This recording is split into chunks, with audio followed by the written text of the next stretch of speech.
I feel like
The Blue Jays are a win away from the World Series. Can they get that tonight? Plus, we get ready for another week in the NFL with some breaking news from the National Football League. Plus, it's CFL preview time. The playoffs are here, and the WWE has a big event coming up on Saturday. Where else are you getting that kind of a rundown? It's here on Couch Potato Diary, and we're live right now.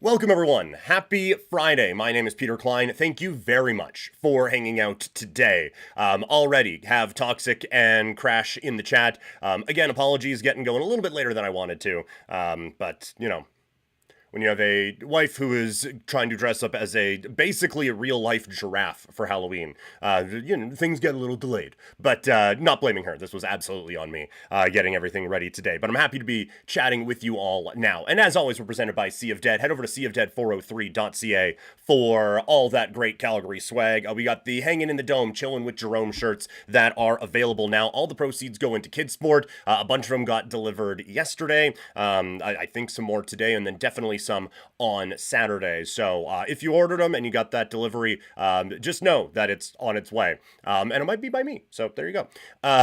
You might get to see me awkwardly sauntering to your house on a Ring camera or something if you order that. And that bonus is free. Also, head over to Swift Energy, swiftenergy.gg. Use that code PKPrimetime for 25% off. So yeah, got a lot to cover today. Been having some talk here at home, trying to grow this thing. I'm very appreciative of all the different opportunities that I've had in this kind of next era of my career. But obviously, this is the thing. I enjoy doing this. I love coming on talking with you guys every day, or a lot of days. I enjoy every time we get to talk. Not that I just don't do that every day, but I really want this to continue, and I really want this to grow, and really want this to hit kind of some higher levels. And so talking about different strategies and stuff with my wife who works in marketing, and she said, so what is the strength of Couch Potato? What is one of the things that you do that maybe others wouldn't? And the first thing that came to my mind is the variety that we get to talk about on this show. And I think we kind of hit that one today as we go over the Blue Jays getting ready to win the World Series potentially in Game 6 tonight. We will do a full fantasy football and NFL gambling breakdown on the show. Then we will talk about the Canadian Football League with power rankings and a preview. And we'll close with WWE Saturday night's main event. Where else you getting that? Nowhere. It's here on Couch Potato Diary. So thank you guys so much for putting up with me being all over the place with everything that we talk about on this particular program. But we have to start with Game 6 of the World Series. It goes down tonight. Game 6 in the 6. I'm sure that won't be overused at all, as the Blue Jays are, again, one win away from a World Series championship. For the first time in most of this fan base's lifetime, the Blue Jays are on the cusp of a championship. All they have to do is get through the hottest pitcher in Major League Baseball. So, what do we expect? Game 6 tonight. Let's break it all down.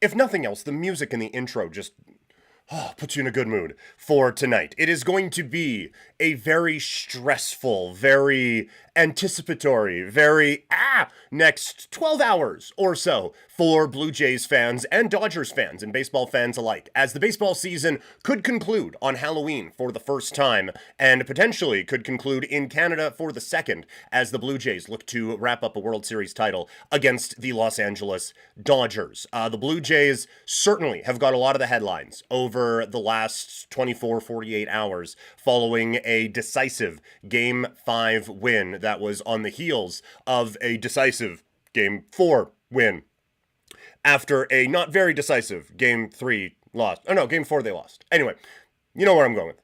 The Blue Jays, no, Game 4 they won. I'm all over the place. Sorry. I'm excited. I can't believe this is happening. And just for me personally, I haven't, I guess the way to put it, I haven't let myself think about what tonight could mean until I woke up today. Even like going into game 6 and 7, I'm watching at home with my parents, and I'm just excited that I get to share that experience with them, the people who brought me into this Blue Jays world and instilled this passion in me 35 years ago, almost 36 years ago now, as I approach my birthday month, as some would say. But it was more just I was happy to be along for the ride and enjoying it. And even like after the only time I was like, oh, they're going to go to the World Series was after George Springer hit the home run. It's like, we're 6 outs away. Holy shit. And then there was a little bit of happy to be here because it's the Dodgers, you know? And while I do think the Blue Jays are a really good team, and it is hilarious that a team with the $255 million payroll would be David in a David versus Goliath situation, but it had that kind of a feel because the Blue Jays have really good players and the Dodgers have all-stars. And there was a concern there. And then game 1, it's like, you know what?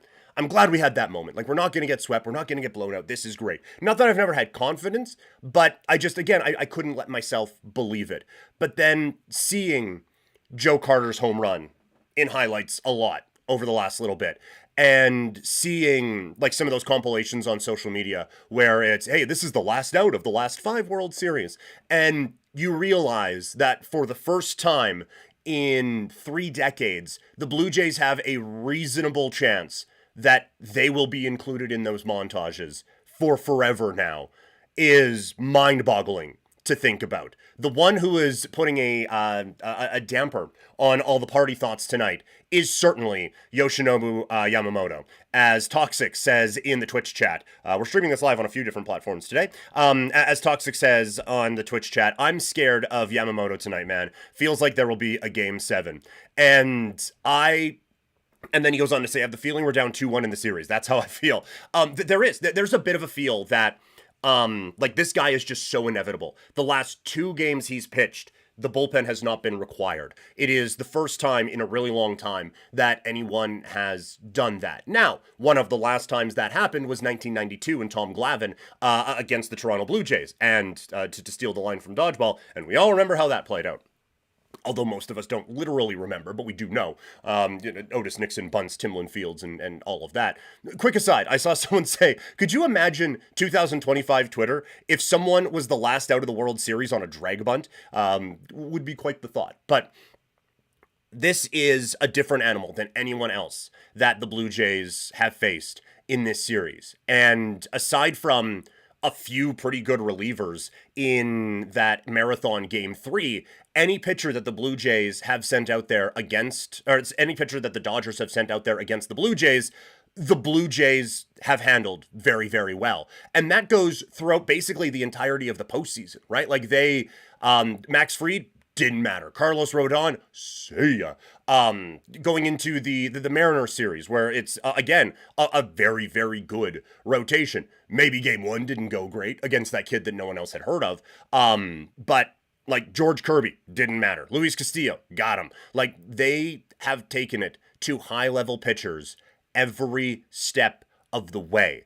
And they've done that throughout the season as well. The Blue Jays had the best record, or at least the most wins, against teams over 500 this season. So this is, again, not a team that got fat and happy on bad teams. It's not a team that maybe had the benefit of the Colorado Rockies in their division all season long and got to play them a bunch of times and pad that record a little bit. This is a Blue Jays team that has played very good baseball teams all season long, and they've done so really, really well.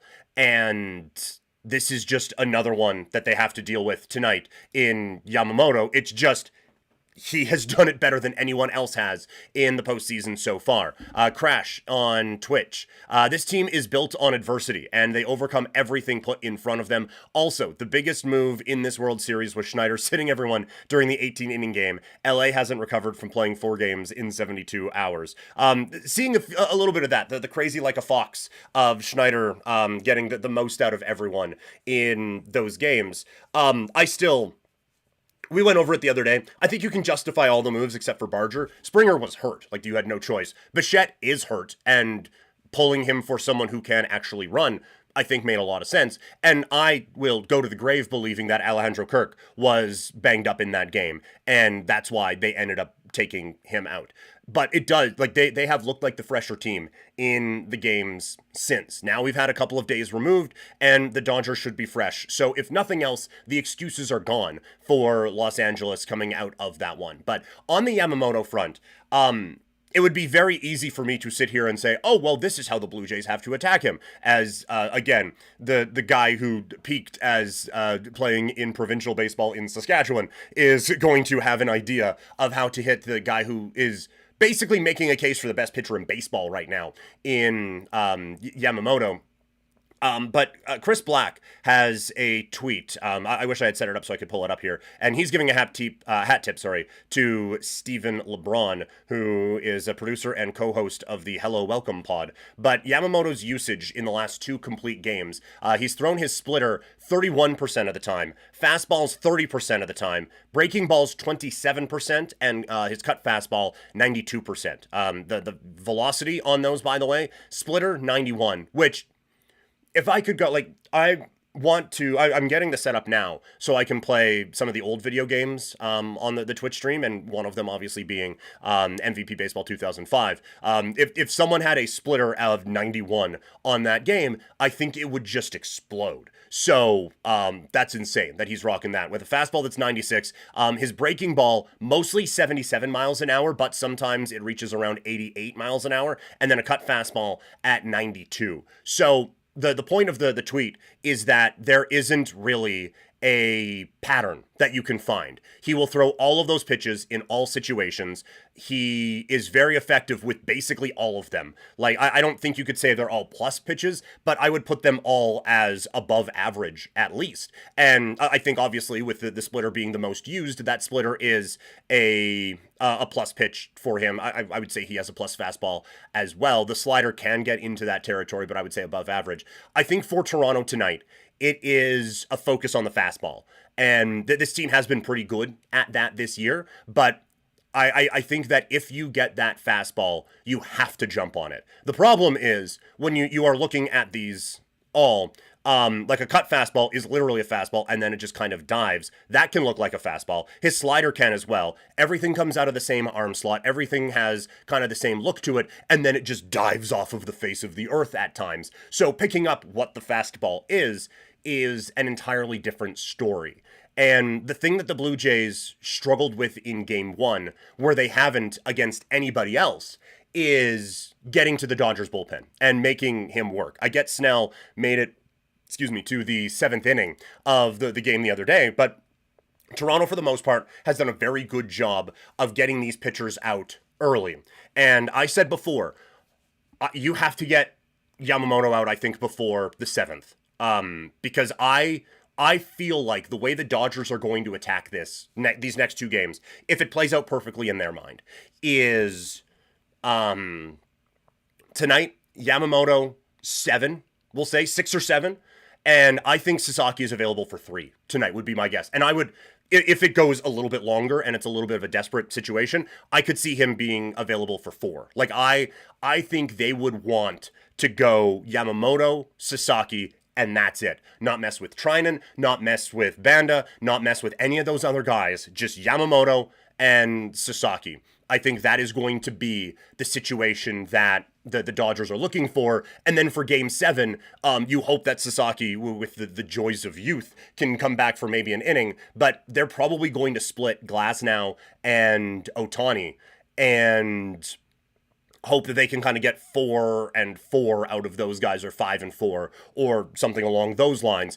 and try to work it that way. So I think in a perfect world, and it is set up where they could, the Dodgers have to use one relief pitcher the rest of the way. Now, the 2 guys we bring up in Game 7, Toronto got to both of them, right? Vladdy rather famously did well against Shohei Ohtani, and a lot of guys ate against Tyler Glasnow. And again, I've said it before, the Blue Jays are a tough matchup for him, but because they can kind of mess around with a couple platoon things, it might make things a little bit challenging for Toronto. So the key for the Blue Jays today is try to get Yamamoto out of there before like the 6th or 7th inning, because it is set up pretty well for the Dodgers to not have to use any of the guys that they don't want to, if he can go a little bit further. And obviously, the guy's gone back-to-back complete games. There's a world where he goes 9, and then you can go Glasnow, Otani, Sasaki in Game 7, and oh boy, that's a lot to deal with. So this is, it is, I'm sounding very doom and gloom right now about the Blue Jays, but this is a realistic possibility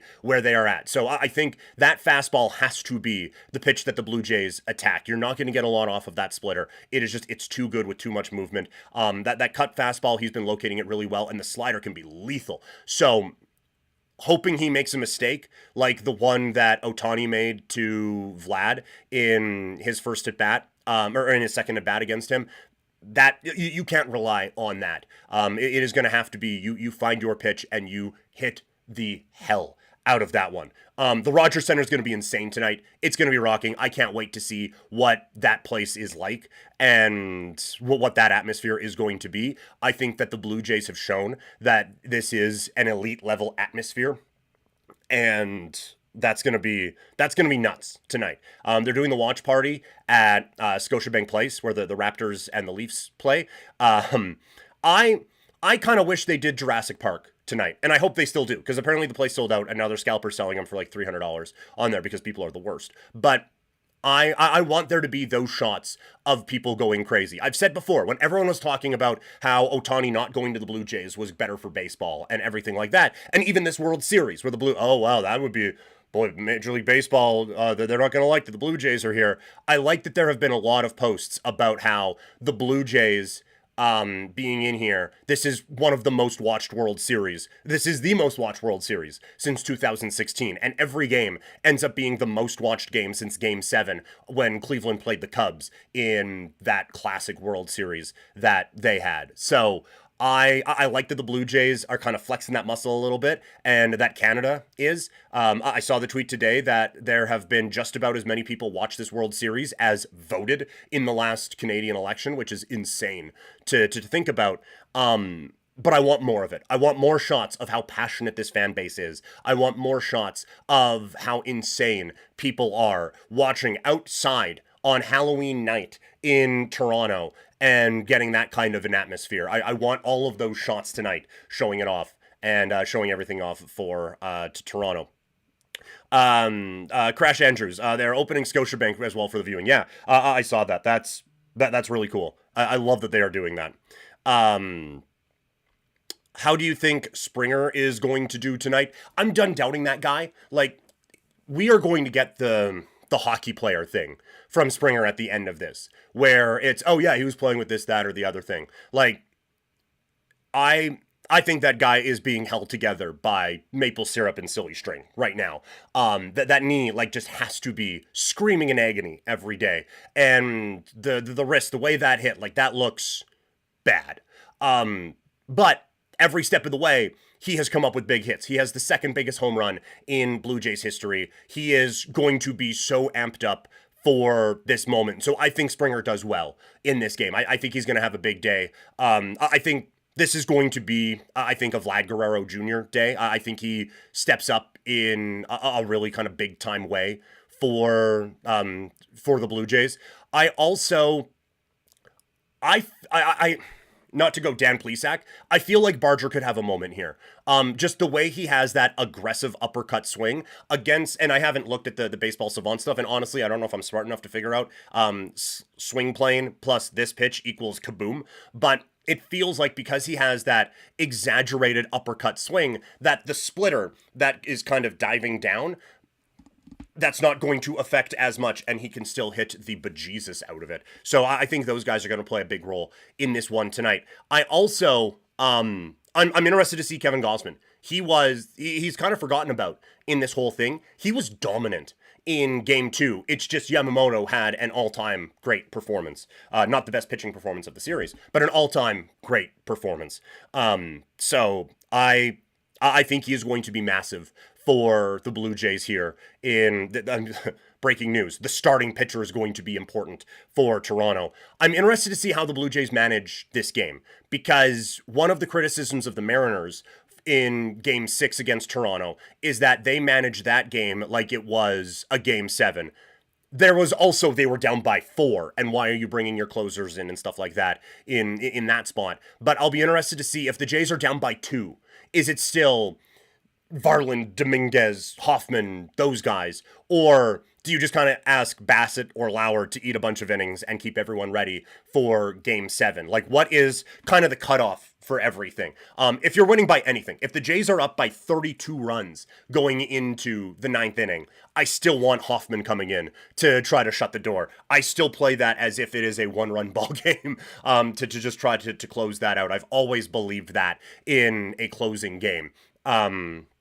That if you have the chance to win the series, no matter what you are up by, you treat it like you are up by 1 and try to just absolutely shut it down. So very interested to see how this is going to play out. Toxic, I did see your question earlier, and I was going to get to it. I know the ADD can sometimes fly me around some of these in the chat, but I did see it. I don't know if you saw my question earlier, but where is PK going to be watching the game tonight? I'll probably just watch the game and have some drinks. I'm going to be watching at home. I have to listen to the first part of the game on the radio. Sorry, I don't say I don't have to. I get to. Shout out my radio brethren. I get to listen to the first part of the game on the radio tonight. I, a while ago, was assigned a play-by-play for a hockey game. Because I'm very organized in this freelance life, didn't realize that game was in Cochrane. And now, when I was assigned it, it was September, and I wasn't thinking, oh, that could be Game 6 of the World Series. So the game's at 3:45. I'm going to petition that we just straight time. Let's just run time this thing tonight. Because let's get through it. And I honestly, there was a later game that got rescheduled, and I just couldn't do it the next day. But I'm probably going to be getting out of that rink around first pitch time, and then everyone on Highway 1A, Crowchild, down to, I'll probably take Memorial into downtown. So if I'm letting you all now, get the fuck out of my way, because I am going to be driving like Max Verstappen on there trying to get home in time. So not in time. I'm going to be able to watch a lot of this game, but trying to get home to watch a lot of this baseball game. So just be prepared for that, citizens of Calgary, as I race my way through the streets tonight to get home, doing a game out in Cochrane. We have Nemo Peak in the chat. I believe first time for Nemo Peak. That is not one. Yeah, first time chatter. So welcome, Nemo. Thank you for popping in today. I greatly appreciate that. What are we talking about? Blue Jays are taking the W tonight. I'm gonna predict.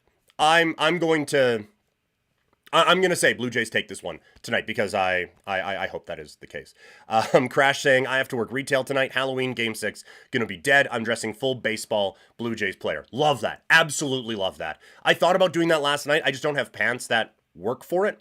And I like baseball pants, as someone who played baseball my whole life, baseball pants aren't the most flattering for you, boy. So squeezing 260 into baseball pants. There's some kind of a sausage making joke there somewhere, so we don't need to create that visual for anyone. But yeah, it's gonna be so much fun tonight.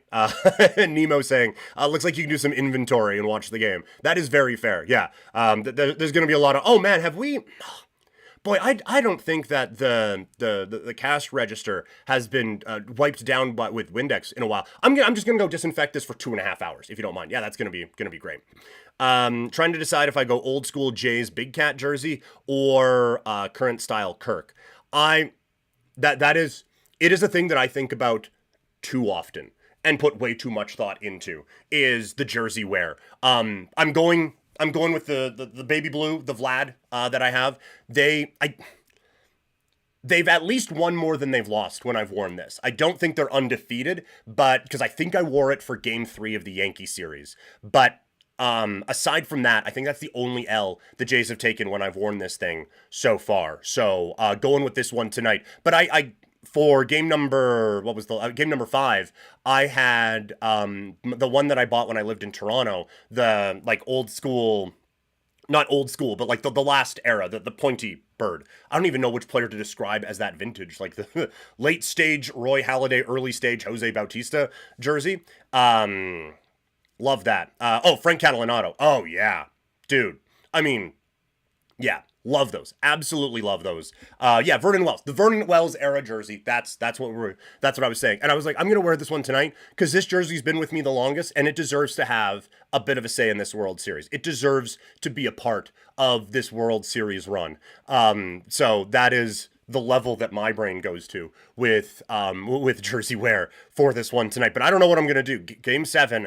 Gonna have I got the 92 style Dave Winfield jersey again when I lived in Toronto. Again, a little snug on you, boy, but that's probably going to be the Game 7 wear. But we're going with the big gun tonight, hoping to put this one away in 6. I have the Frank Catalanato and hat to match. I have the World Series hat from this year.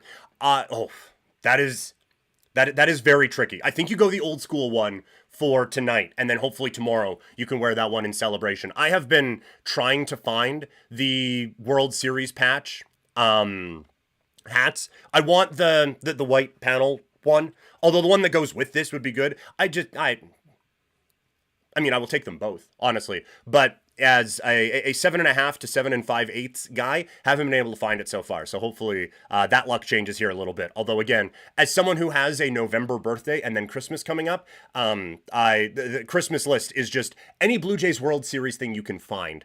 Send it to me. I may also have some Grey Cup things, hopefully, with the Saskatchewan Roughriders on the way, but we'll see about that as we go along. I'm 7 5/8 is where the hat size is right now. But don't put too much into it, Crash. I do appreciate it, but I have a feeling that there are going to be some available, hopefully. So I'm not stressing too much about it right now. But I do appreciate you looking out on that for sure. Nemo Peak saying, what are your thoughts on MVP regardless of outcome tonight? I would say right now the leader in the clubhouse is probably Vlad Guerrero Jr. Because of the just a couple of big moments, gets what ends up being the game-winning home run in game number 5. I do think that tonight a lot of the narratives could play into it. Like, if Alejandro Kirk has a 2-home run game, I think that there's going to be a lot of, hey, this guy's been really good all series long. He should probably get it. I think there's going to be some of that. I think there's going to be... I think the one that could really sway it the most for the Blue Jays is if Trey Savage comes in bullpen duty, either tonight or tomorrow. If he comes in and is effective even a little bit, then I think he probably gets a lot of the votes as well. But my guess would be right now, Vladdy. I think if Toronto wins tonight, but Ohtani has another big game, Ohtani could get it even in a losing effort. He is so far and away the leader on the Dodgers side. Yamamoto could come close if he has another big game in this one, and then the Dodgers go on to win in Game 7. But I think Vladdy would be the pick for me right now. I do appreciate it, Crash. Well, we'll talk off air. Toxic. You don't want Stampeders gear. I don't know why I would have Stampeders out in the West Final gear, but no, I think I'm probably okay on that one. Nemo Peak, I agree. As a Jays fan, it has been unbelievable how many guys are stepping up. Shohei is unreal too. That's the thing. Like, there are times, like, I grew up just despising the Braves and the Phillies. Oakland to a certain extent too, because of how much they pushed the Blue Jays at that time. And the World Series is that we all went through, not all of us, but the World Series that they went through and hearing all about it and everything like that. I can't hate this Dodgers team. Like, I know that there is obviously some fan vitriol and stuff like that, but like Shohei, I went to Japan at the start of the baseball season, seeing everything everywhere. And knowing that it could have been a Blue Jay with all of that really bugged me. But you watch him, it's like, I can't hate this guy. This is the coolest thing I've ever seen on a baseball field in my entire life. I just can't. That is, like, you see some of those social media posts where maturing is, and then da-da-da-da-da. For me, maturing has been not hating greatness as a sports fan. Because, like, there a long time, I hated Tom Brady. I'm a Raider fan, so the Tuck rule thing and all of that. But it flipped for me in the 28-3 game against the Atlanta Falcons, where I was like, man, I don't know why I'm hate watching this, because this is something, I don't know, I don't know if grandkids are going to be in the fold, but this is the thing I'm going to tell my sister's grandkids about it. Tom Brady doing all of that, or Crash in the chat, a Colts fan, Peyton Manning as well. Everyone's allowed to hate who they hate. That sports hate anyway. That's fair.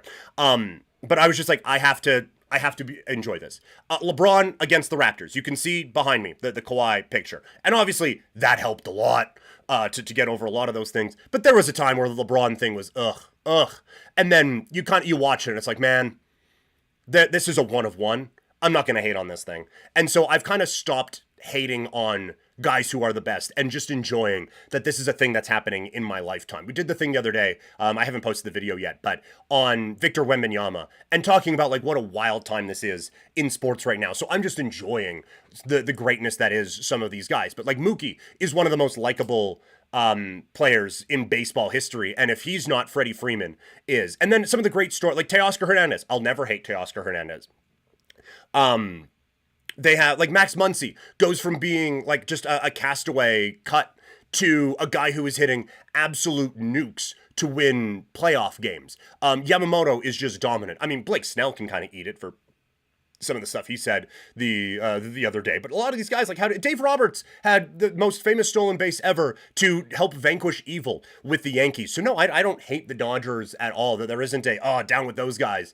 That there are like most teams I would cheer for the Dodgers over that team. It's been back-to-back series, because if it was the Mariners against anyone else but the Blue Jays, I would have been cheering for the Mariners. I got a Griffey jersey in the back. They've always had a bit of a soft spot in my heart. And look, I'm wearing a Cannons hat. The Cannons were the minor league affiliate for those guys. So the Blue Jays have had to go through some remarkably likable teams to get to this point. I'll take it. But yeah, I find myself not sports hating these guys in the same way. And it was kind of the same way in 19, honestly, with the Raptors. How can you hate Steph Curry and the Golden State Warriors? You know, like even Draymond stuff. It's like, oh, it's Draymond. Look at him being so fun. How can you hate that? It's just fun that my team is hanging out with these guys and beating them as well. And we'll see if they can continue that in game number 7. Let's see some of these here. Co-MVP if the Jays win, Vlad Yasavage. I think it'll probably be Vlad. And I think that there will be a lot of, hey, but also remember Yasavage did this thing. But if he comes in and does anything at all, like if he is like comes into a jam in the 7th and gets a couple outs and the Blue Jays go on to win, I could see him getting the final vote there. So I don't know if they'll do a co-MVP thing, but I do think it'll be really, really close. Crash again, can't hate a team who employs Freddie Freeman. 100%. Can't do it. I just can't. It's too much fun to have that guy on there. And you see like all the mic'd up moments with him, like the one on ESPN where there's the bloop into the outfield and he's like, watch this, boys. There's a wind, boys. And he's just running around the bases. All-time comedy. The guy's just so much fun. Incredibly likable. So no, I can't hate the Dodgers. Also, the Dodgers, not bad for baseball. The Tigers trading Tarek Skubal would be bad for baseball. Unless it's to the Blue Jays. That'd be great. Colts winning the Super Bowl. I think that from Nemo. We'll get to the football talk here in a second. I mean, look, they got a shot at it anyway. And LeBronto, that was a thing forever. Yes, no, I remember. That was the first time ever in the history of sports. We're going way off on the baseball stuff now. I'm going to have to go through and edit some of this for the YouTube video after. But that was the first time I remember ever where a team tied the series 2-2 and no one took it seriously. Like the Raptors came back and tied a series at 2 in, I think it was the East Final. It was either that one was the East Final. No, I think the East Final, they kind of blew through them. But it was the East Semis the next year. And everyone was like, LeBron took a couple games off. And then he hits that running shot with OG right in his face. It's like, oh yeah, I know this guy. There's nothing the Raptors can do about this. And then he left, and the Raptors were able to take advantage, and that was really great of him to do that. Although I do still think that Raptor team with Kawhi was built to sustain anything against a LeBron team as well. But that's another story for another day. So, official prediction for tonight: I have to go Blue Jays. I get momentum hasn't really played into any of this. If momentum was a real thing, then the Blue Jays would have lost it after game 3, and we wouldn't be talking about baseball right now. Well, we would be, but just in more hushed tones. But like the Blue Jays are just on this next level roll that you just don't see really fall off into a game 6 or 7. So I think Toronto gets it done. I think it's stressful. I don't know if it is game 7 of the ALCS where the Jays need a home run late to come back and win it. But I think it's going to be like a 2-1, 3-1 game the whole way. And I think there's going to be a big moment because it's the World Series. But I think there's going to be a small moment that leads to a run that's just kind of that's annoying. And then it just kind of hangs there for a while. You know, like it's going to be like the other night where the ball gets away from Will Smith and a run scores and it's 4-1. It's going to be that, but that'll tie the game at 1. And it'll kind of hang with it for a little bit. And then a big moment comes later on in the ball game. But I say Blue Jays win the World Series in 6. Let me know your thoughts, whether you're watching live, put it in the chat or in the comments after. Having a lot of fun talking Blue Jays and a lot of random things with y'all today. This has been a blast so far. Make sure you share the video and let's get more people going into the chat. Like I said, I am really, really trying to grow this thing here. I am really proud of the content we've put out over, I say we, it's me. But you know what? It's you guys as well. Like some of the segments you guys asked me about have ended up being some of the most popular. So I'm really proud of everything that we've done here, but I do need it to grow. And part of that, a lot of that is just on me. I'm bad at sharing this shit. But a lot of that you guys could help out with if you could just hit that share button, share it with the people that you know, get in on some of this great Blue Jays talk, because it's been a whole lot of fun having this Blue Jays community going over the last little while. Crash, whoever leads after the 3rd inning takes it, unless the Jays get one of those 4, 5, 6 inning, one of those innings in 4, 5, 6.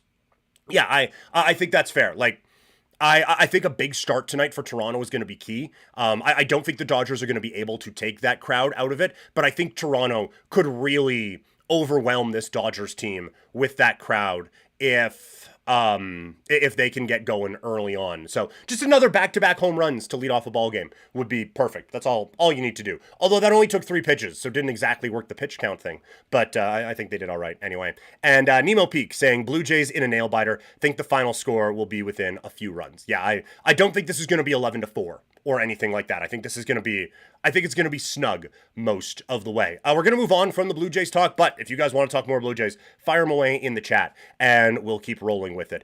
There is, before we get into our NFL previews, there is a bit of breaking news from the National Football League, so let's talk about it, as some changes coming to Miami. Just not the ones that anyone thought.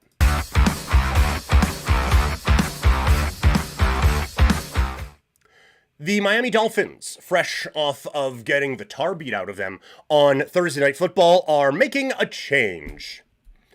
Just not the one we thought, as the Miami Dolphins have parted ways with general manager Chris Grier. This one coming from the team. They have announced this one. The decision, I'm reading this off of the score, so shout out to them. The decision comes after Thursday's 28-6 loss to the Baltimore Ravens, dropped the team to a 2-7 start. Grier had been with the Dolphins since 2000, taking over as GM in 2016. It is quite the case study in Miami, because a couple of years ago, this looked like a juggernaut, right? Where you have this offensive guru taking over as head coach. You have a quarterback that at the time everyone had tanked for. Tank for Tua was a thing. Last college year didn't necessarily go the way he wanted it to, and it's kind of hasn't gotten a lot better since then. But you get that. Tyreek Hill, for awful reasons, falls out of favor in Kansas City. The Dolphins come in and pick him up. It is a team that is built off of speed and excellence on the offensive side, with a really, really good defensive unit as well. This was a complete, talented football team. Then they get a couple of injuries on the defensive side. It falls apart entirely. It is very apparent that this team can only win in nice weather, and everything falls apart from there. Right, like they were a really, really dangerous looking football team until a couple of injuries on defense. They couldn't get the stops they needed. They fell out of top spot in their division. They fell out of a home playoff game at all. They had to go into a cold weather stadium in the playoffs and just got boat raced out of there, and nothing was the same since then. Tua keeps getting hurt, and the offensive play calling one way or another, people figured it out, and it fell apart. It is a fascinating, fascinating study how a team looks like they can be so dominant, and then everything kind of goes wrong, and it shows that maybe it was a bit more of a house of cards to begin with. So a very, very fascinating tale out in Miami. The timing of it also interesting, as the trade deadline is in 5 days.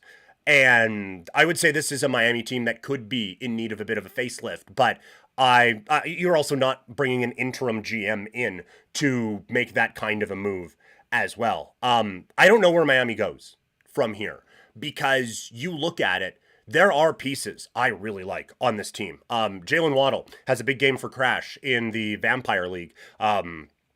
I think he is a really good receiver. Achan is incredibly talented as a speed back. And I think they have something in Ollie Gordon as well, as a little bit more of a between the tackles sort of a fellow. And there are some talented pieces on the defensive side, but that area has been a disaster for this football team this year. We went through it yesterday. They were coming into the game 22nd in defensive EPA per, oh no, that's on offense. 29th in defensive EPA per play, 28th in success rate. It's been an unmitigated disaster on the defensive side of the ball. And you have the Tua conversation where, like, for obvious reasons, he is not someone who wants to get hit a lot. Like that, and you can understand it when you do the zombie arms on national television and every hit kind of leads to some not great things. I, too, would want to whip the ball out of there as quickly as possible. But that's not really how this offense should work. And it's not how it worked before. Like, Tua's deep balls were behind Tyreek Hill a lot, but he was so far ahead of defenders that you could underthrow him. He could still come back and still make a play. This offense was built on those big plays, and it's really hard to do that when you are getting the ball out in like 2 seconds and still going into training camp saying, yeah, we got to get the ball out quicker. Got to get the ball out quicker. Like, they are forced to play call like they are afraid of their quarterback because of the situation that their quarterback is in right now. So I still think there's a really good offensive mind there in Michael McDaniels, the head coach of the Dolphins. I am surprised that a head coach whose team on offense does struggle the way they do. Again, 29th in success rate on offense, 22nd in EPA per play. When you're the offensive guy and your offense is that bad, it's tough to bounce back as a coach. But apparently he's getting at least a stay of execution for now. But I'm interested to see what the next steps are with this football team, because there is a bit of a foundation built, but you don't love the quarterback. And from all accounts, I haven't done a deep dive into it yet, you don't love a lot of the quarterbacks that are coming out in the draft this year. Like, this doesn't seem like it is a big quarterback year. It seems like there's a lot of quarterbacks. It doesn't seem like there's that high-end guy. But, I mean, that could change as we approach playoff time in the college football world. But that the answer isn't obvious at quarterback, and the answers that they thought they had on the defensive side certainly aren't as present anymore. So, interesting decision, and interesting to see the direction now of the Dolphins as this season rolls on. So, yeah, a little surprised to see that news today, quite frankly. Now it's time to break down the rest of the NFL schedule. We will get to that here in just a little bit. But a reminder, we're streaming these live on a few different platforms, including Twitch, twitch.tv/primetimepk. The live stream schedule next week is a stay tuned one. I know I'm going to be on Sportsnet 960 The Fan in Calgary Wednesday, Thursday, Friday. Don't know about the early part of the week just yet. A lot of that depends on what the Blue Jays do in the next couple of days here. Oh, thank you very much for the follow, Nemo Peak. Greatly appreciate that. Thank you so much. But a lot of that depends on what the Blue Jays do. So I don't know what the schedule is going to be, but keep it locked on my social medias, and just hit the follow button on Twitch so you know when we're going to go live. Or if you are watching this on YouTube, just hit that notification bell, and you'll find out when we go live here on Couch Potato Diary. Nemo Peak in the chat. Can't help but feel bad for Tua, honestly. He's not playing great, but it looks like he's just lost his confidence. OC has been very underwhelming. Having Achan in fantasy has been a ride. They just struggle to make the right plays, drive to drive. It's a very tricky situation to navigate without pointing fingers. I do genuinely feel bad for Tua. Like, you look back to when, like, the year he was coming out for the draft. It was tank for Tua. Tank for Tua. Like the Dolphins were kind of gearing up. Brian Flores was fined for winning games because they thought they had a chance of getting Tua. Now, Brian Flores ends up winning them a bunch of games. Tua has a bit of an underwhelming draft year, and he still falls to the Dolphins. I think it was at 8, or it may have been a little higher than that, but for some reason, 8's in my mind with that. But still, like he falls to them, and it's okay, they've got this guy. And then it goes great to start, but those big hits, and like you're right, he has obviously lost his confidence. He is spooked. Like he is a quarterback who plays like he is constantly under pressure when he has a clean pocket. And it's a tough thing to watch. It happened with Derek Carr with the Raiders. It doesn't get talked about a ton, but when Derek Carr was playing at like an MVP level the year that he got hurt, and the Raiders had the best offensive line in the game, and then the next year they still had a pretty good offensive line, but Carr just felt pressure that wasn't there because he got hit and broke his collarbone. That's a pretty human thing to have. He also watched his brother get curb stomped for his entire career in Houston, and probably a little bit of trauma from that as well. But for Tua, like everything was going great right up until it wasn't. And it just seems like things are kind of falling apart. And I think he realizes it, and I think he is frustrated with it. But I do also think that he sees what's happening there, and coming from Alabama and going to a place where it doesn't seem like there's a lot of accountability. And like it sounded like he was throwing some players under the bus, but like guys missing team meetings and everything like that. He's calling that out, and then he's getting blamed for a lot of it. Like it seems like a really crap situation for Tua. And some of it is his own doing.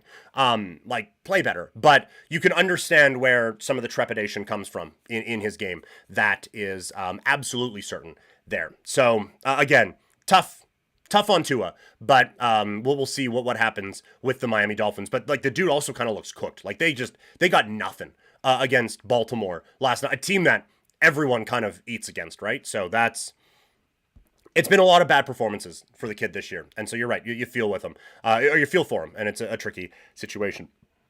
What about the rest of the NFL schedule? We're into week 9. Let's look at it from a fantasy standpoint. It's no longer early, all right? We got to win some fantasy football games. We got to step up. We got to push toward the playoffs. Big week ahead, so let's get ready for it in our fantasy football preview.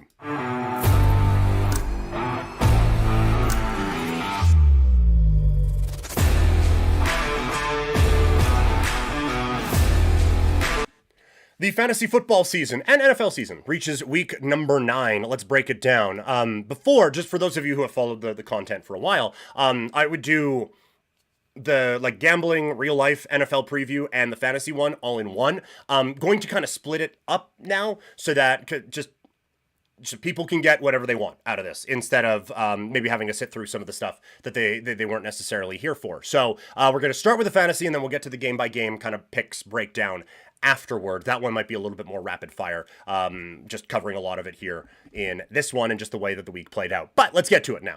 Enough of the rambling around. Let's get to some of these games. We will start with a really intriguing matchup as the Houston Texans, who are starting to look good, take on the Denver Broncos, who are also, I think, pretty good. Real life NFL, I'm very fascinated by this game. Fantasy, I am not.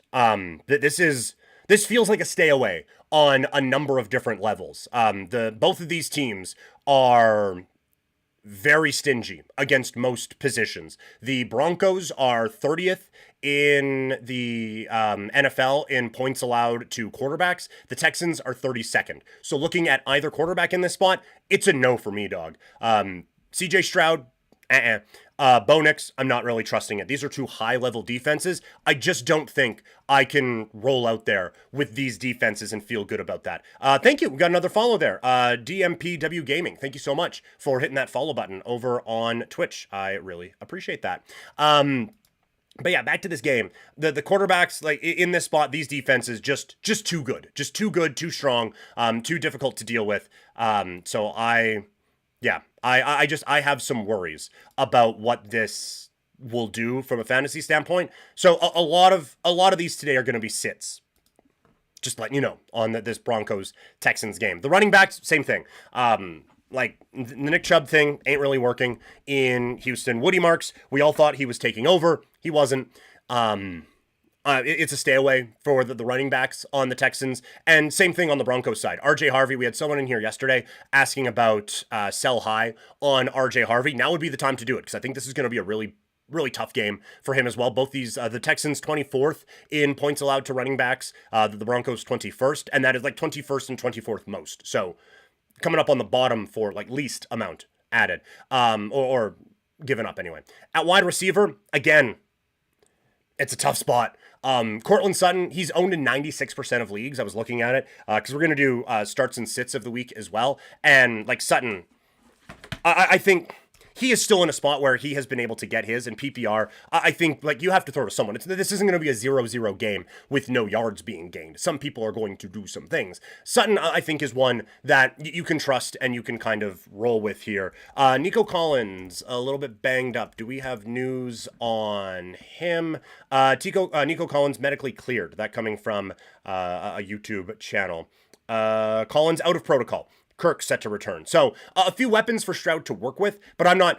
Kirk, absolutely not. Collins, again, he is a number one receiver. I think he's one of the most talented receivers in the NFL. So if he's healthy, we're rolling with him. But there is not a secondary option in this game that I am trusting. And then the tight ends, actually my tight end sit of the week is in this one. It's Dalton Schultz. A little bit banged up on the injury report. This isn't the hottest take out there, I understand. But because he's a little bit banged up and because this is a difficult matchup for the Broncos, against the Broncos, Denver 24th for points allowed to tight ends. So really, really good. Texans are actually better at 28th, but it's a tough matchup. It's a tough matchup for both sides. I don't see a lot of fantasy value in this game. Up next, San Francisco taking on the New York Giants. I'm fascinated by this one because, like, Jackson Dart, I don't know if there's a lot of fantasy goodness in there anyway, but it's a little intriguing because San Francisco, the numbers look good. They've allowed their bottom, I get like 12th fewest for points allowed to quarterbacks this year. So like not elite, but a good defense. But we saw last week, there are some holes now. With all the injuries that they're having, they were able to piece it together for a week, but this last week, it did kind of fall apart. But now facing a rookie quarterback who doesn't have that lightning rod of a running back or the number one wide receiver, I still think that Robert Saleh and this defense is going to be able to game plan. So again, this is one where I'm kind of avoiding a lot of the Giants on my roster here. But for San Francisco, again, it's an okay matchup.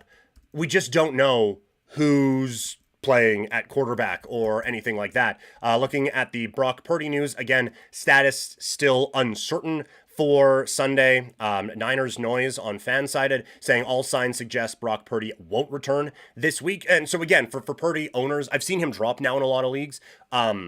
It's too bad because this is a good matchup for quarterbacks. It's like I view the Giants as a good defense, but a lot of that is because of the high-level pass rush that they can generate. When you get into the secondary, there's just not a lot there. So this is a defense that you can kind of exploit. But if it's Mac Jones, we're not starting Mac Jones. At running back, Christian McCaffrey is a go. Super hot take there. Tyron Tracy is, I think, an interesting play this week for the Giants. He should have a lot of volume in that backfield. And again, going up against a San Francisco defense that middle of the pack in points allowed against running backs this season, but is banged up, as we've talked about. So I think Tracy is actually a pretty good play for for owners here this week. At wide receiver, the 49ers receivers are kind of all over the place health-wise. If you own one and they are starting, play them. Injuries have been a concern for a number of their guys, but I am trusting my 49ers receivers this week. For the Giants, I just don't know if there's enough pass-catching options there that you're going to roll with it here against this 49ers defense. And at tight end, we're starting Kittle. Theo Johnson, we've brought him up a couple times in the most dropped category and in the waiver wire segment. I think he's going to have an okay day here against San Francisco, so he would be a pretty good desperation play. This next one, there's going to be some eating in this one. As the Colts take on the Pittsburgh Steelers, Pittsburgh has allowed the second most points to fantasy quarterbacks this year, so Daniel Jones, it's a play. We're going with Daniel Jones in this spot. I think it's a very good matchup. We've talked about Alec Pierce in waiver wire segments here throughout the week. I think Alec Pierce has a good week as well. the Steelers, the one thing they're pretty good at is shutting down the run. No one can shut down Jonathan Taylor. This offensive line is excellent. There have been times where you can literally drive a car through the holes on the offensive line, and they've set things up really well. So we're starting our Colts this week. Tight end, fantastic option with Warren. Pittman, Pierce, all of them. We're starting them at wide receiver, starting Daniel Jones at quarterback as well. On the Steelers side, Indianapolis has allowed the 12th most points to quarterbacks this year. I still think there are probably better options out there than Aaron Rodgers. I would absolutely start Daniel Jones over Aaron Rodgers this week. So it's probably a no-go for me. Any of the running backs in Pittsburgh, it's a no. This is a Colts defense that's really good against the run. That they have given up some points to wide receivers this year. I think DK Metcalf is in for a good game, but the rest of them, I'm not trusting a Calvin Austin unless it's a deep league or anything like that. And then the tight end situation is a little all over the place with Smith and Freiermuth each getting some opportunities. But I think there is going to be some fantasy goodness in this game. I would just kind of hesitate on the Steelers side there. Yeet 56, what's up, man? I'm cooked. Got to start to Jones, Stevenson, Dowdle, or Hubbard. Okay, interesting one here. You know what? We're going to go right into the Vikings game that I was going to talk about. So let's break down this Aaron Jones situation here. Jones is back after missing some time with an injury, an okay start to everything. They're going up against the Detroit Lions. Detroit is one of the stingiest defenses against the run this season. So I would have a bit of trepidation of starting Jones in this spot. You have Rico Dowdle, who was a lightning bolt for a little bit, but I don't think those days are going to be happening with Chuba Hubbard back. I think Hubbard is going to get the majority of the work in that backfield again. And you have New England taking on an Atlanta defense that is just kind of all over the place. So, Yeet, I can see where we're worried about being cooked here a little bit. If it were me, I would go Hubbard, absolutely, as one of my running backs. And then, man, it's a tough matchup against Detroit. But Jones still presents some pretty good value in the pass-catching game as well. With McCarthy coming back, there could be some checkdowns there. With Aiden Hutchinson not weighed down by a new contract, I think there could be some kind of bailout passes to Aaron Jones. So I think it is still Jones and Hubbard for me. I can't get the fumbling issues from Stevenson out of my head. Even though it's an okay matchup against Atlanta, I still worry about a back-breaking turnover or something along those lines. So I would go Jones and I would go Hubbard in that situation. Looking at the rest of the Minnesota-Detroit matchup, Detroit has actually been okay to play your quarterbacks against, but we're not starting JJ McCarthy this week. We're going to let that kind of play out. Minnesota, I still believe in this defense. I think the defense is better than some of the numbers they have put up this season. So Goff is probably a no-go for me this week. I would try to find a better option out there than Jared Goff. Both of these teams, as we talked about, good against running backs. We're not sitting Gibbs at this point. And again, I think Aaron Jones, especially in PPR formats, can provide a little bit more value in the pass-catching game as well, given the really good pass rush of the Detroit Lions, who have been a bit of a problem in giving up points to wide receivers this season. I think that secondary has been a little bit banged up and maybe just not as good as people were anticipating. So I think Minnesota has look, start Justin Jefferson, but I think Addison has an opportunity to come up with a good week as well. So I'm liking some of the kind of secondary passing options for the Vikings. Minnesota's secondary is good. Amon-Ra St. Brown is a must start every week. And all the talk about we got to get Jameson Williams going, I know that I have hard eyes emojis for him anyway, but I think Jameson Williams probably gets right in this spot. Hawkinson, we're trying to find a different tight end at this point against Detroit. And obviously we are starting Sam Laporta. Back in the Twitch chat, Stevenson didn't practice all week. I heard he might have turf toe. I kept him because the rest of the season schedule is too good to resist. Admittedly, I missed that. Sorry. I didn't know that he had missed this week. Travion Henderson, it's not a bad ad. If you have an open spot or something like that, I still think, it is weird that the electric plays that we saw in the preseason and in college just aren't there at all at the NFL level. But if he gets maybe a little bit more of a run to kind of build into it, maybe some of those pop up. So an interesting ad anyway. But I still think Aaron Jones and Chuba Hubbard, the way to go for you there, Yeet, in the chat. Let's go now. Carolina taking on the Green Bay Packers. Oh, sorry, one more here in the chat on Goff. Detroit was just a lot of mouths to feed. I have had JMO, and it's hard to say it's him or even Goff. Yeah, they have a talented football team.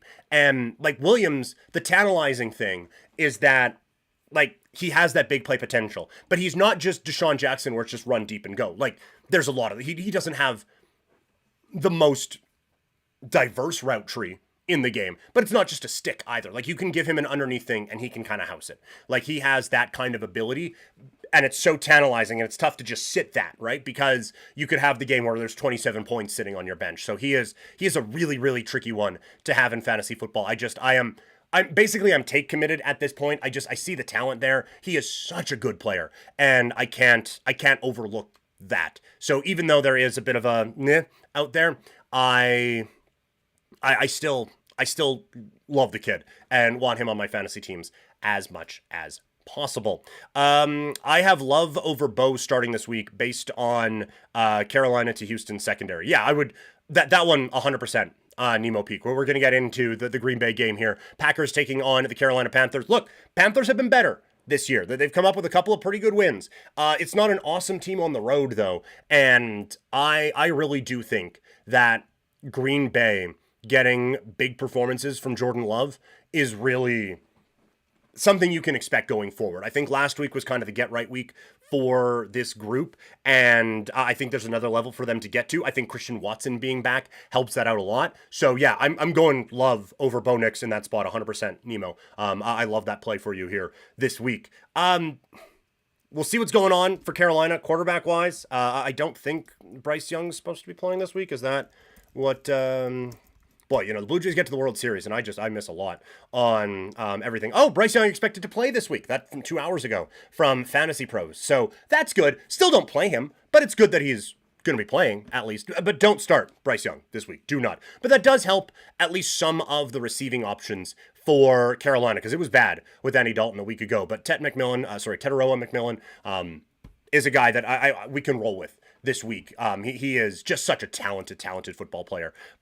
Running backs, the Packers are pretty good against the run, but Chuba Hubbard, I think at this point when he's healthy, he's matchup proof. It does take the value away from Rico Dowdle, as we discussed with Yeet 56 earlier, but there is still an opportunity, I think, for Chuba to come out and put up some points here against Green Bay's defense. We're starting our Green Bay wide receivers.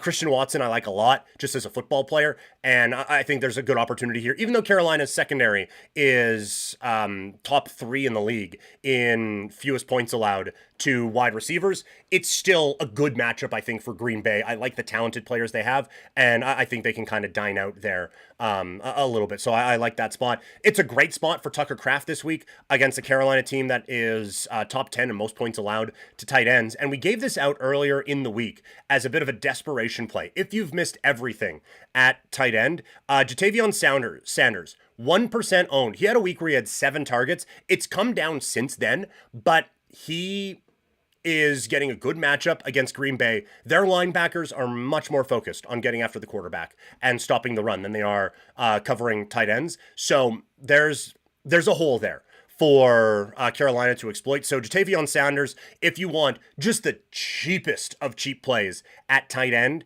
in daily fantasy, or a desperation heave in your regular fantasy, I think that is probably the way that you could go. We're going to get to the other games here in a sec, but want to remind you guys that if you're digging the fantasy football analysis or the Blue Jays talk we had before, or the wrestling that's still to come, you can bring it with you wherever you go on Couch Potato Diary, the podcast. You can find that on Spotify, on Apple Podcasts, or wherever you get your pods. And while you're there, hit that subscribe or follow button, depending on the platform.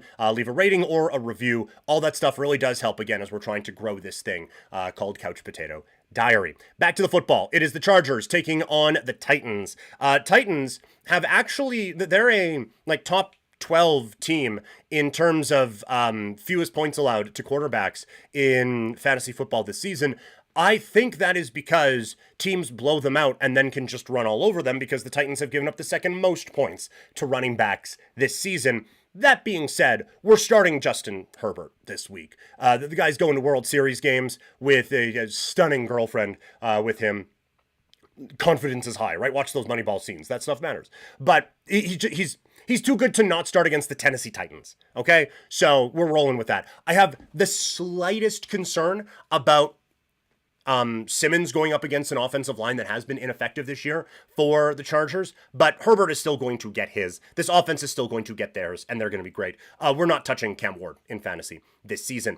In terms of the running backs, again, like Vidal, it's a cake matchup against the Titans, so we're rolling with that one today. I even think Haskins hasn't been as big of a part of the game plan as some people wanted him to be. I think Haskins could get some in this as well, maybe a little bit of garbage time for you, but I still think he's going to have an opportunity here. So deeper leagues, desperation situations, I think he could come up with a decent game as well. On the Tennessee side, Pollard is probably a no at this point, but Tyjae Spears just gets more and more of this offense every single week. I think he's okay. Like, I don't think he is the greatest player ever, but there's opportunity there, and he's good enough that I think he can take advantage of that. We're starting our Chargers pass catchers this week.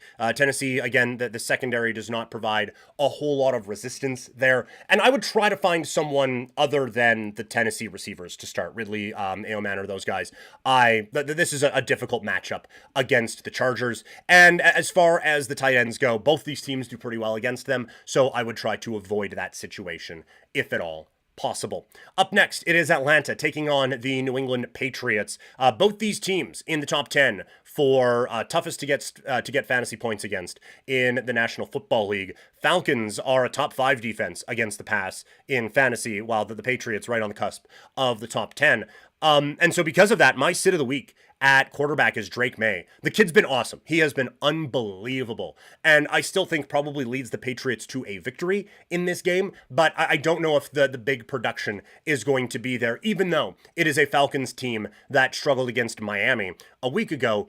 We've seen this team just have some lapses and then come back and look very good. I trust the good more than I trust the bad right now for Atlanta, so I would try to find someone else other than a Drake May to go with this week. Again, with Nemo Peak in the Twitch chat, going with Jordan Love, I would go Love over Drake May this week. If that helps you all out at all. And we're probably not going with the Atlanta quarterback situation. Definitely not Kirk Cousins, not great there, but in terms of Michael Penix, he was officially limited on Wednesday. Falcons optimistic Penix will return against the Pats. So even, but then, and that was a day ago, an hour ago, Michael Penix Jr. injury threatens Falcons playoff hopes. So it's all over the place. Keep it locked on, on the news and everything like that. Regardless, we're not starting Penix against an ever-improving Patriots defense. For the Patriots, at running back, again, we had the note there from Yeet that Stevenson may not be 100% or good to go for this one. If that's the case, Travion Henderson, this is a Falcons team you can run on a little bit. Henderson would be an interesting add for some of those deeper leagues, or if you've lost someone to a bye week, that could be potentially someone that you can roll with as well, but that's a bit more of a deeper league situation. Patriots are really good against the run. There's not a scenario on God's green earth where a healthy Bijan Robinson should be on your bench ever. So don't do that. Yes, in-depth fantasy analysis. Bijan, start him. Both these teams pretty good against wide receivers as well. Diggs would be a no for me this week for the Patriots. On the Atlanta side, Drake London, the volume is just too much to ignore. I think you have to roll with him in this spot. And then at tight end, the Falcons are really, really good. They're the best at limiting tight ends this season, giving the 32nd most points to tight ends. So not that we're rolling with any New England tight end anyway. But our tight end start of the week is Kyle Pitts. He is going up against this Patriots defense that has given up the 5th most points, to tight ends this season.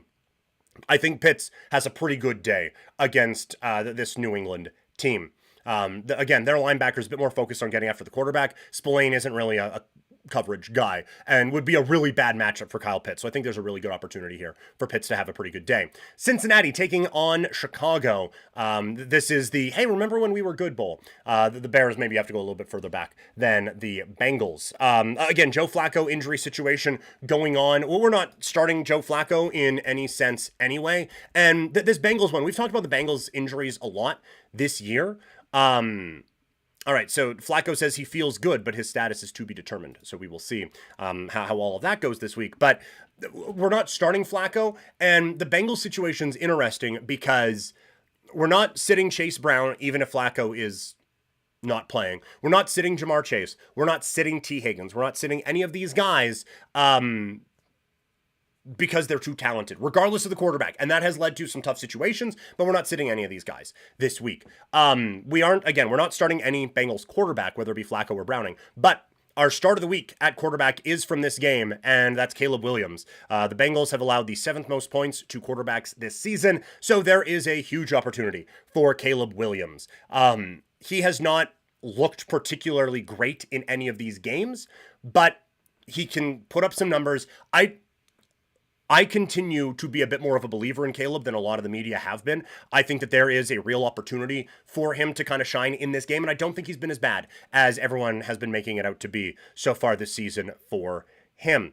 Nemo Peak. Have to start Chase with Browning, trouble in paradise. Yes, no, that's fair. Yeah. Oh no, you have to start the, at worst, second best receiver in football.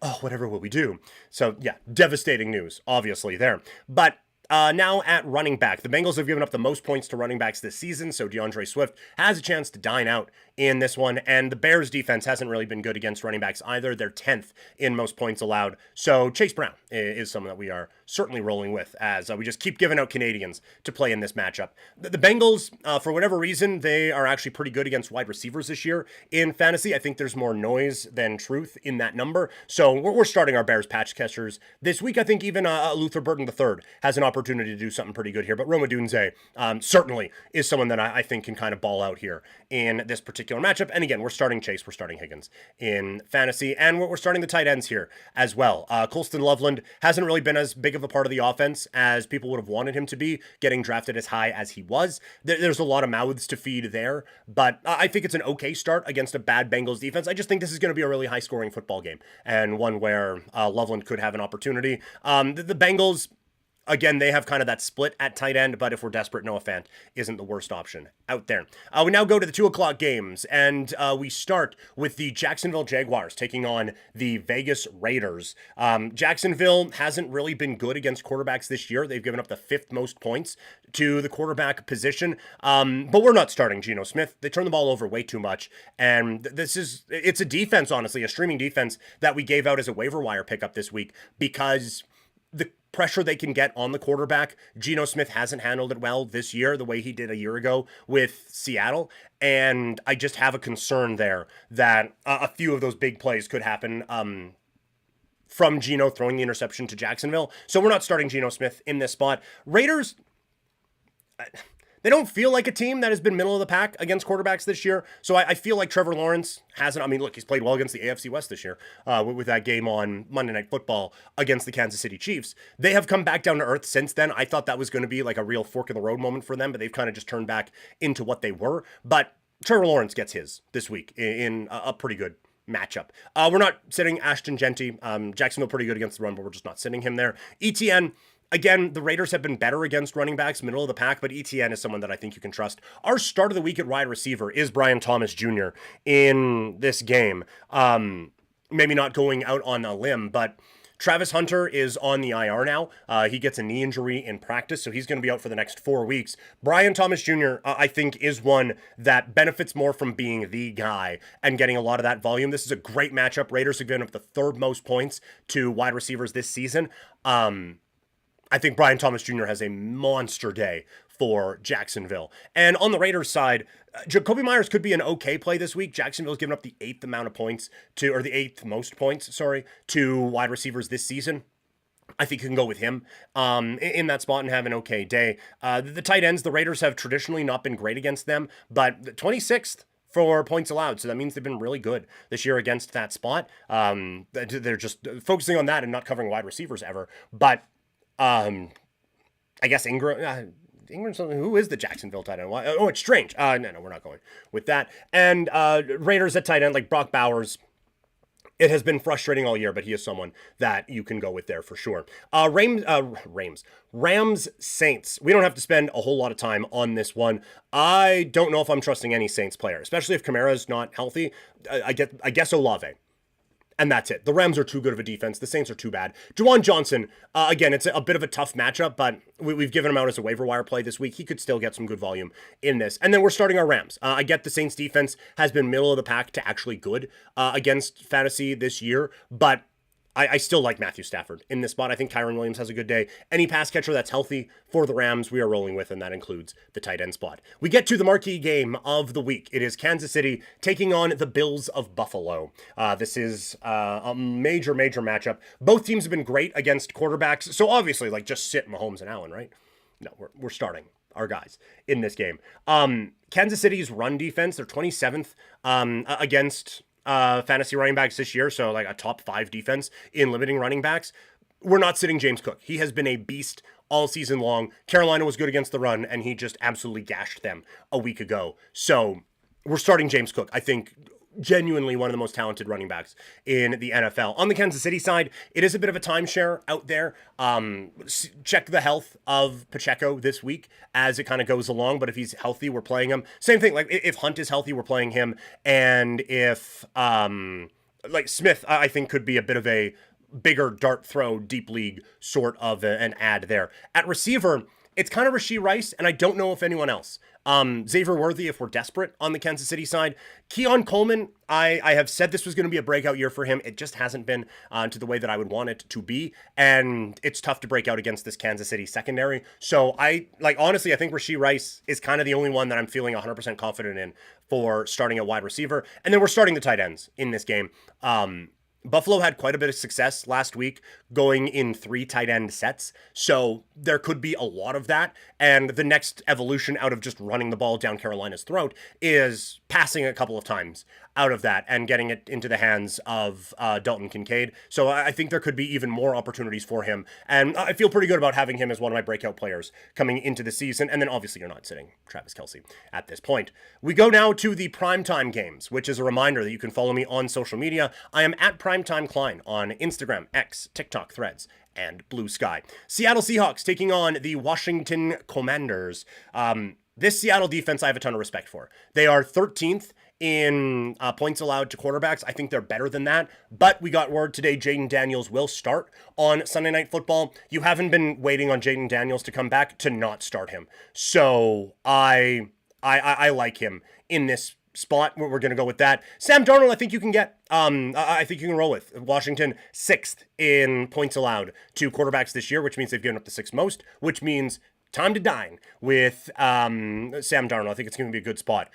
For the running backs, bit of a different question. Ja'Cory Krosky Merritt is my sit of the week at running back. This Seahawks defense is relentless against the run. They 23rd most points allowed to running backs. So what is that, 10th fewest? So yeah, really good defense that I think is going to shut the door here. Washington, middle of the pack. I think you can kind of trust Kenneth Walker. I was able to pick him up in the Vampire League this week, so we are rolling with him in that situation.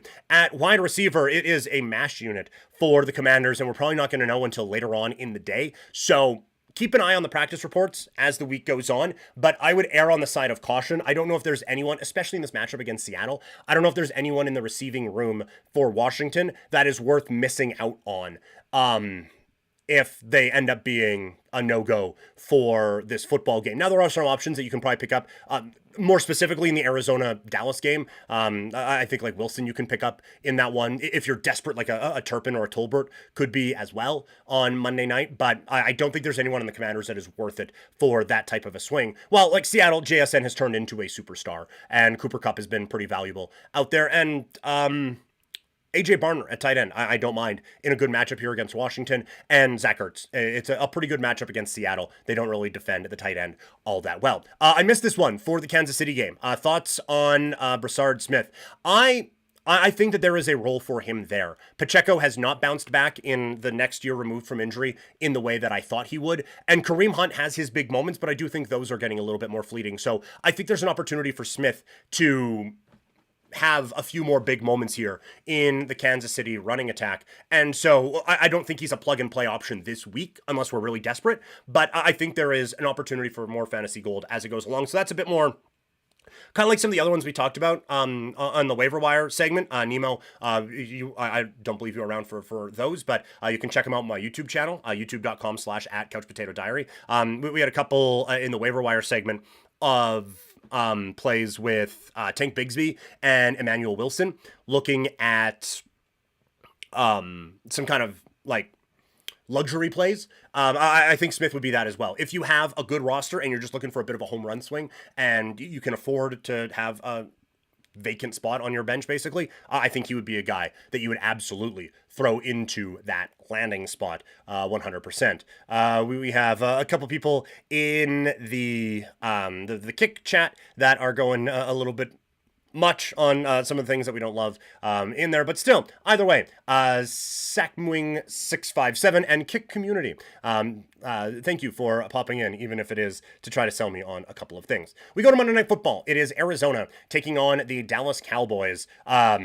This is one where fantasy will be a wonderful thing in this, because the Cowboys have one of the worst defenses in the NFL, but they also have one of the best offenses in the NFL. So anything that the Cardinals defense could be good at, I don't care. Dallas is going to put up numbers against them. And anything that Arizona could be bad at, I don't care, because Dallas's defense is going to be bad against it. So if they have an ARI or a DAL beside their name on your roster, unless it's a defense, we're going with it. Dak Prescott, 100%. We are absolutely rolling with Dak Prescott this week. Kyler Murray, you have to roll with Kyler in this spot as well. Looking at the injury news for the Cardinals here, trying to find the Trey Benson injury update.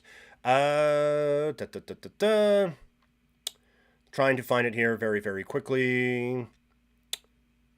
All right, doesn't look like there's been a whole lot updated on him, and it's Monday, so that'd be a bit of a home run swing, I suppose, with that particular play. But I do think that you can get something here with a Bam Knight. He was someone who we were talking about as a fantasy ad this week because of this good matchup, and he is the start of the week at running back. Even if Benson's okay to come back, I don't know if it's going to be in a full capacity, and I do know that Bam Knight will be. So I think Knight really takes the cake and has a really good game here. We're starting Marvin Harrison Jr. It's a big matchup this week against Dallas, and I even think like we give out Michael Wilson as a waiver wire rebound this week. He is someone that you can trust, and we're starting our Cowboys receivers always in this season and in this matchup, and then we're starting our tight ends in this game as well. So those are the fantasy breakdowns for every game in the NFL. Any last minute questions, throw them in the chat, or if you're watching after the fact, let me know on YouTube if you in the comments. If you are listening to this on podcast, just search Couch Potato Diary. Get at me on social media. I am at Primetime Klein. Again, Instagram, X, TikTok, Threads, and Blue Sky. So that's the fantasy outlook for this. But what about the actual real-life football stuff? This one's going to be a little bit quicker. Let's go game by game and give you the picks for this week in the NFL.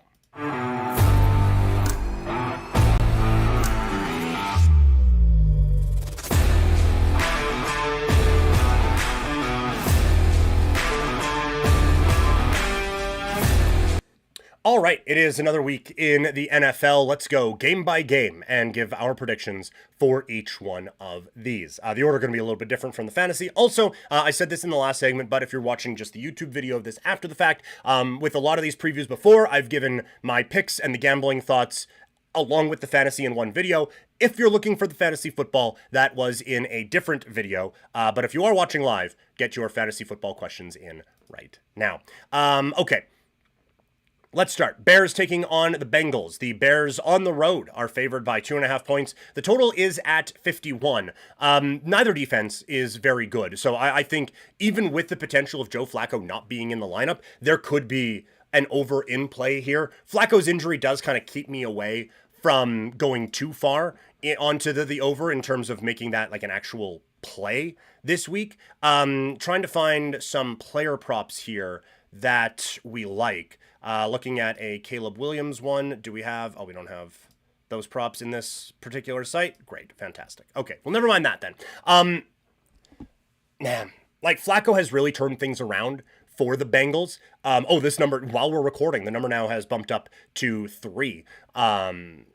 So make sure do some line shopping, see if you can find a better one out there. But right now, what I'm seeing is Bears -3 as we were recording this. That line takes a bit of a hop there, but if Flacco is playing, I kind of like the Bengals in this spot. There are pieces on the Bears that I really like, and I do worry that the Bengals defense won't be able to stop Caleb Williams at all, where I think the Bears defense can get a stop or two. But Joe Flacco has really kind of reinvigorated this offense with the Bengals. And so I'm going to take the risk and go Cincinnati +3 in this game. Atlanta taking on the New England Patriots. Pats at home, favored by 5.5, with the total being at 45. I like New England in this spot quite a bit. Atlanta, they have been wildly inconsistent. And I do still think, man, I know I just said I like New England, but just thinking about it, I think Atlanta's best beats New England's best still. Like Drake May has looked special, and Atlanta has looked not great at times. But when Atlanta looks good, I think the good looks better than what the Patriots can do. It is on the road. It's outdoors. It's going to be November, so it's probably going to be cold at Foxborough. But we've seen Atlanta bounce back from bad performances before. If Penix is healthy, I think they cover this. I like Atlanta +5 in this spot. Chargers taking on the Tennessee Titans. Chargers favored by 9.5, with the total being at 43.5. There isn't a whole lot that needs to go into this. The Chargers, if there was going to be a new coach boost, it went away when they punted on 4th and 3 or 4th and 4 in plus territory. That's just, yeah, there isn't a whole lot there. This is a very well-coached LA Chargers team. They have some holes. The Titans have an opportunity to exploit that with some pressure up the middle. With Simmons being a beast on the defensive line, but the Chargers are still better. So 9.5 is a bit much, though. Just kind of talking it through, the pick for this one is under. We'll go under 43.5 for this game with the Chargers and the Titans. Minnesota taking on the Detroit Lions. Lions favored by 9 with a total at 48.5. There has been a lot of talk about JJ McCarthy. And are the Vikings afraid to use him and everything like that? Personally, I think it makes sense to let who you thought maybe at one point could be face of the franchise quarterback, maybe let him marinate a little bit and make sure he's 100% healthy when you have a Carson Wentz who can try to get something going for you, even though every part of him was breaking down in some sort of a way. I think that they keep it close in this. This is more a respect of what I think Minnesota fully can be defensively. I think they're a very well-coached unit on the defensive side. And so I think they can hang with Detroit here and keep it close. I would, if this was a survivor pool or pick 'em thing like that, I'm going with Detroit. But I think Minnesota keeps it close. I'm liking the Vikings to keep this close at +9. Green Bay taking on Carolina. The Packers favored by 13 with a total of 44. Bryce Young expected to play. I am as excited about the Packers as everyone else is, but this feels a little high to me because we have seen, yes, against Pittsburgh last week, that looked great. And that is the type of performance that can really rocket you forward quite a bit. And Carolina isn't as good on the road as they are at home, but this Green Bay team has played with their food a lot this season. And so to expect them to come away with a blowout victory when they haven't really done that a lot this year, I don't know. So maybe I'm overthinking this a little bit. I'm going Carolina on the road. Road dog, baby. Going road dog at +13. And, just the +13. Colts taking on the Pittsburgh Steelers. Indianapolis favored by 3.5 points. The total is 50. This is borderline disrespectful to the Indianapolis Colts, and I don't really understand it.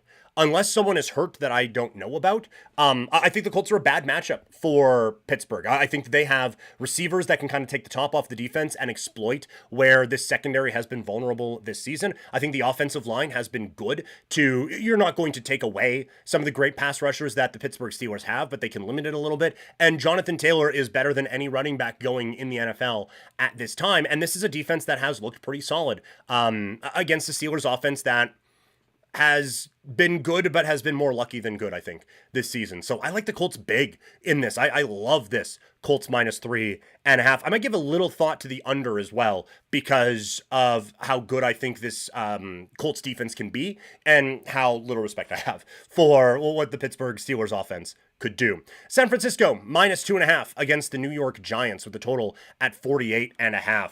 I don't really get this one at all. Like, I understand a lot of injuries on the San Francisco side, and maybe it comes back to finally get them last week. But this is still, even with the injuries they have, this is still a significantly better football team than the New York Giants are rolling out there right now, especially with the injury to Cam Scadaboo. So I don't really get this one at all. I like San Francisco here to win this one by more than a field goal. Absolutely, 100% I do. And that total feels a little bit high for a game where Jackson Dart and Mac Jones could be the quarterbacks here, even though either defense is all that successful. But I would give a look at the under as well. Denver taking on the Houston Texans. The Texans at home, favored by 2. The total sits at 40.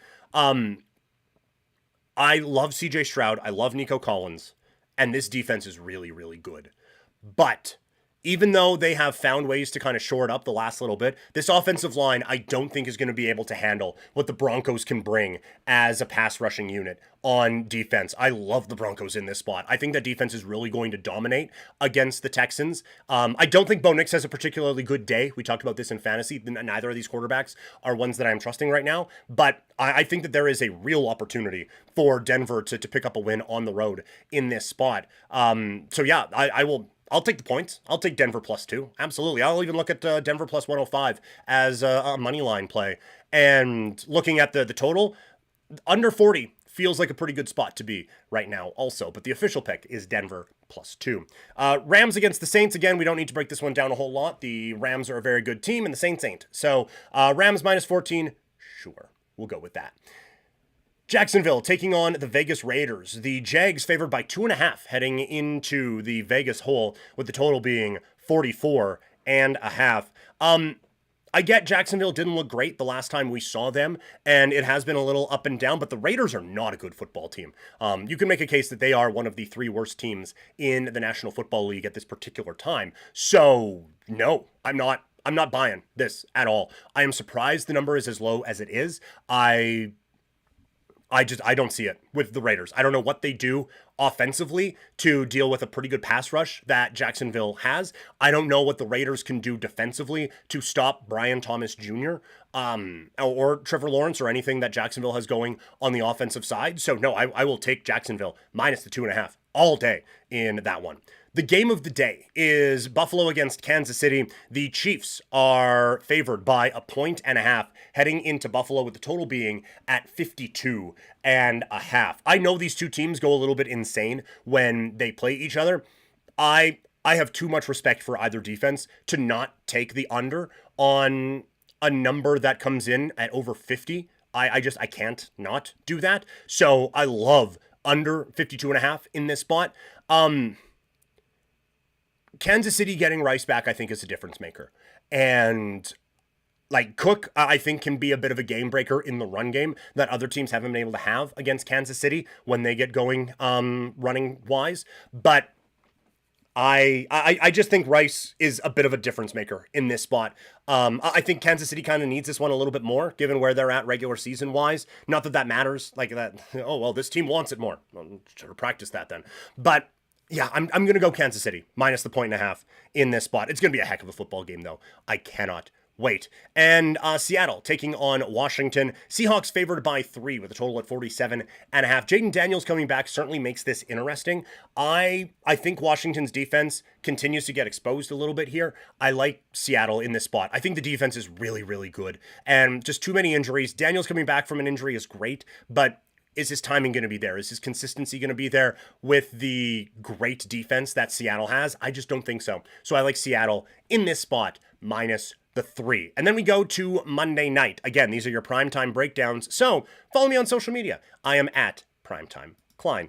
Let's see. Why did my NFL number go away? There we are. Arizona taking on the Dallas Cowboys. The Cowboys favored by 2.5 with the total at 53.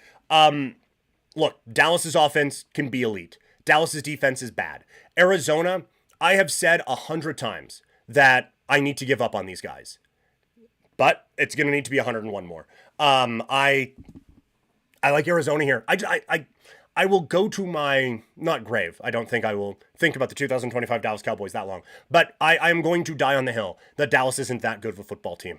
And I think Arizona can be a little bit better than them in this game. So I'll take the points. Arizona plus 2.5. I think this game, it's a huge number at 53. I think it goes over. I like over 53 for Arizona in this spot here against the Dallas Cowboys. So give me that one here for what should be a wild close to the week. Let me know in the chat. What are your kind of locks of the week for this one, and any more questions you have on any of these games, let me know in the chat or in the comments below. I can't imagine I just nailed it 100% all the way through on things that you would agree with me on for this NFL slate. We're going to keep it in the football world, but we're going to bounce now to the Canadian Football League as the playoffs are here in the CFL. So what can we expect from the 2 postseason games this week? Let's break it down.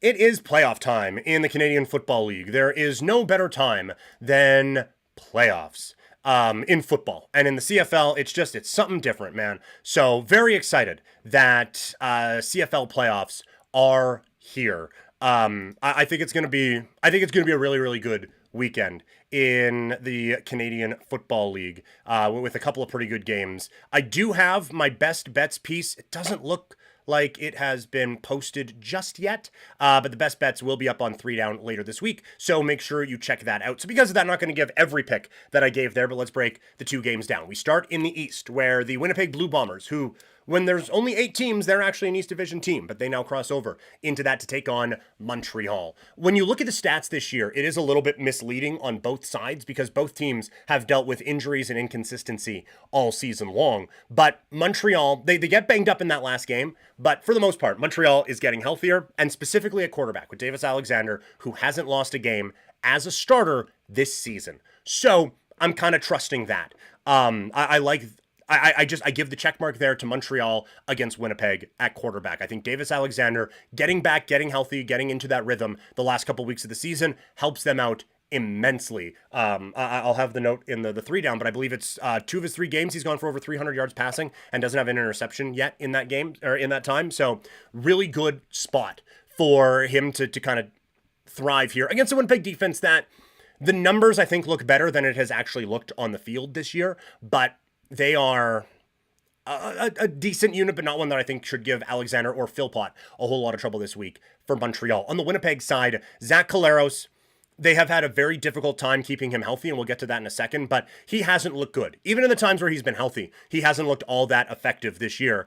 And this Montreal defense, you've been able to pass on him a little bit, but I think now playoff time, they are, again, for the most part, healthy, and I don't love the matchup. The big X factor in this game is going to be Brady Oliveira. I know, saying the X factor and then going on to list a former most outstanding player. Yeah, but Oliveira had, in the game that mattered between these two teams, he had 137 yards and a touchdown against Montreal, and if he has another big day, that really does open up a lot of things offensively that Winnipeg can do, because Montreal has struggled against the run at times this season. So Oliveira is in for, I think, a very good day for the Winnipeg Blue Bombers. Will it be enough, though? Remains to be seen. The 2 big things that I'm focusing on in this game, though, the Winnipeg Blue Bombers have really struggled protecting Zach Collaros this season.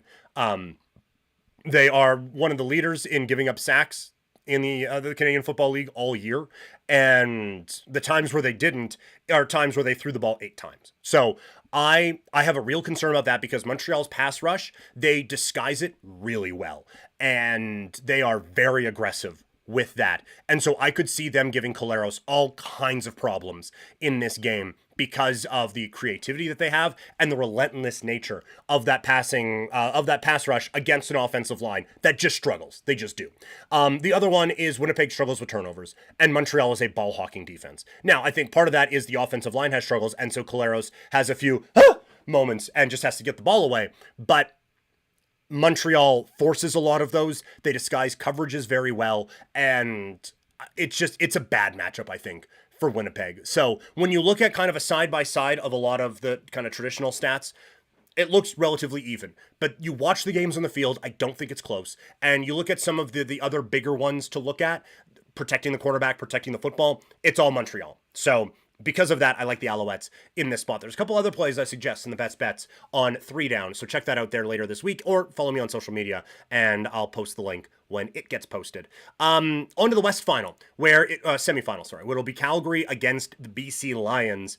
It's interesting how these two teams have been ships passing in the night. Calgary gets off to this amazing start to the season, absolutely dominant, and they gave everyone so many problems. Like, just the Riders finished the season as the best team in the Canadian Football League, and Calgary dominated them completely. Both lines of scrimmage absolutely dominated them. While BC, Rourke gets hurt, and then the offensive line is bad. The defense can't stop anything, and they just can't really get into that rhythm.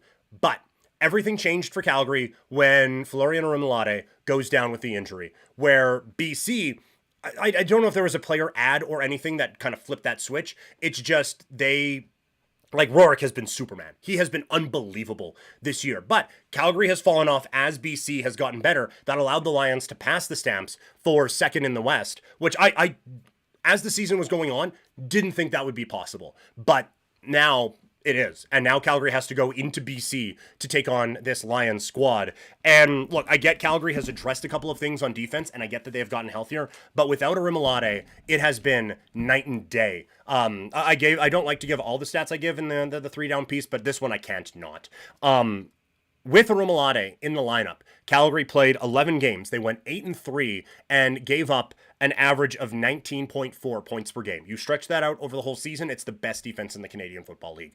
Without Orimolade, the Stamps went 3-4, and that's because they won their last 3. And they gave up 28.8 points per game. And that number is only as low as it is because they played an Edmonton team that was eliminated and a Toronto team that had Jake Daggy as their quarterback. So this could be a lot worse. That 28.8 would be the worst of teams that made the playoffs in the Canadian Football League this season. So that guy there are other pieces that are getting healthier, that are coming back. They made some trades to try to help out on the defensive front as well. But Orimolade is kind of a one-of-one and a real game breaker on the defensive side. If he is not there, and he's not, I just don't think they'll be able to put a rush on Nathan Rourke, but finishing those rushes is a different story. I think Rourke still has a big game. I saw the prop. He's at the number's 340 for Rourke. I'm not going to go that high. That's insane. But he's going to have a good day. And like Vernon Adams, the numbers don't do justice what he has meant to this football team, but it also hasn't been great at various different points, numbers-wise, as the season goes on. He has been awesome. Any Calgary troubles have not been because of him. It's the defense that has had a bit of an issue here. He has had one good game against his former team, one not good game against his former team. He's going to need to be excellent in this game. BC, their numbers against the pass are actually all right, but I do think you can kind of get to them a little bit, but he has to kind of match what Nathan Rourke can do. But again, like the East semifinal, this one could come down to the run game as well. Dedrick Mills has had a couple of very good games running the football against BC. The first one, they kind of went away from him because they were down by 30, but he averaged like 12 yards a carry in the first matchup. He ends up with it's around 150 yards in the 2 games and a couple of touchdowns. And again, both of those they were trailing in, so they kind of abandoned the run. But he is someone where if they can get that going early, get Vernon Adams into some easy second down situations and sustain some drives, I think you can kind of dribble the air out of the ball if you're Calgary a little bit and kind of limit the amount of time that Rourke has to work his magic for this BC team. The other big matchup is going to be Calgary secondary. BC is the best in the league at coming up with big plays down the field. No one had more completions of 20 yards or more, like depth of target, than Rourke this season. And Calgary's defense was one of the best in the league at limiting those. So it is a battle of the Titans in that spot. This is going to be a very fun matchup. I don't think it's going to be like their playoff game a couple of years ago where it was clearly BC had the advantage, but I do think the Lions, Rourke is a different animal than anyone you're going to be dealing with right now, and I think he alone gets them the win. So I like Rourke and the Lions to advance to Regina for the West Final. What are your Grey Cup thoughts and playoff predictions here in the CFL? Let me know in the chat or in the comment section below. Let's now move to the world of professional wrestling as Saturday night's main event goes down this Saturday. Funny enough. And we have got on Saturday night's main event for some stuff before. This feels like a good one. Let's get set for this next bit of nostalgia from the WWE in our preview.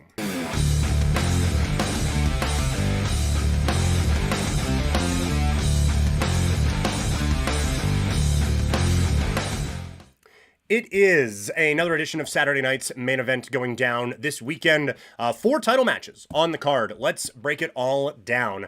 Intercontinental title match. It is Dominic Mysterio against Penta against Rusev for the IC Championship.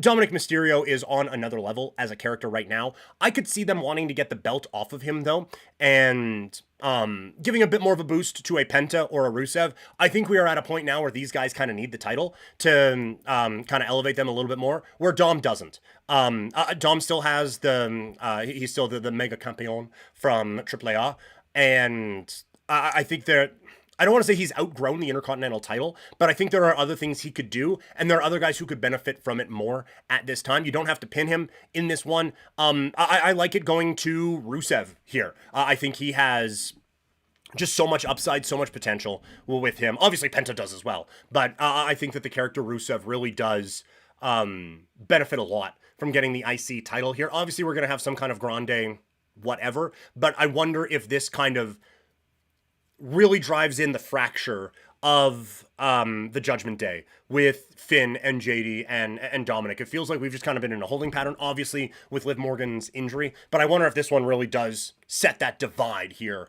a little bit, and you get some kind of a Finn Balor involvement or something like that as well, and either Penta or Rusev get the win. I'm going to go with Rusev, though, in this spot to be the new Intercontinental Champion. The WWE Women's Championship on the line. Tiffany Stratton against Jade Cargill. Jade with the heel turn on Friday on SmackDown adds a little bit more intrigue to this than both of them trying to be kind of a tweener babyface heel dynamic. And I could see Jade winning the championship here. I think you go with that big move to make her a heel. I think you kind of have to run with it and give her the belt for a little bit. I do still think that Tiffany's championship reign, aside from the WrestleMania stuff, is missing kind of a marquee moment, and that kind of marquee, okay, she is on top. She's one of the best wrestlers. Let's go. She hasn't really had that in the last little bit. The one concern I would have is beating her at back-to-back premium live events, with Stephanie Vaquer winning in Crown Jewel and now losing the belt to Jade Cargill. But I feel like you kill a lot of momentum with Jade if you don't give her the belt, and I think you could actually build up Tiffany as a bit of a stronger babyface in more of the chase position, going after the championship again with Jade, and build up a little bit more sympathy there. So I like Jade in this spot. I think Jade Cargill has a very good opportunity to win the championship here coming up on Saturday. And now we get to the 2 title matches. Undisputed Championship, Cody Rhodes takes on Drew McIntyre. I don't see them doing the change. Now, I know there was a lot of talk that Cody wanted to drop the belt to Drew on the event before Crown Jewel, Clash in Paris, I guess. So that obviously means that Cody is maybe thinking of life post-championship. Drew certainly would be deserving of a championship opportunity. So, look, it wouldn't be the biggest shock if Drew gets it.